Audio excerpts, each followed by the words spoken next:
दरम्यान शिवसेनेचे ठाकरे गटाचे माजी आमदार वैभव नाईकांची एसीबी चौकशी आज होतीये। रत्नागिरीमध्ये एसीबी कार्यालयामध्ये वैभव नाईक चौकशीसाठी हजर झालेत।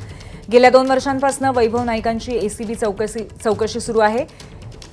चौकशीसाठी एसीबी कार्यालयात दाखल झाल्यानंतर वैभव नाईकांनी प्रतिक्रिया दिली आहे। गेले 4 विधानसभेच्या निवडणुका मी लढवलेल्या आहेत आणि त्यावेळी सुद्धा मी माहिती माझ्या प्रतिज्ञापत्रात दिलेली आहे। त्यानंतर इन्कम टॅक्समध्ये सुद्धा सातत्याने माहिती दिलेली आहे आणि याच्या व्यतिरिक्त कुठली खरं तर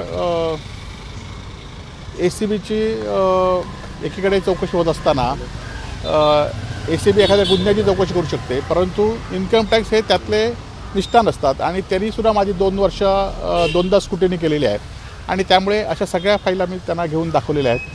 परंतु एखाद्याला चौकशीसाठी दबाव आणायचा किंवा त्रास द्यायचा असेल तर त्यांना आपण काय करू शकत नाही, परंतु त्यांना जे सहकार्य लागेल ते सहकार्य मी करणार आहे आणि मी आता त्यांच्याकडे हजर होऊन त्यांना जी माहिती दिली त्याच्याविषयी वेगळी काय माहिती असेल तर ती सुद्धा त्यांना देणार आहे। एबीपी माझा, उघडा डोळे बघा नीट।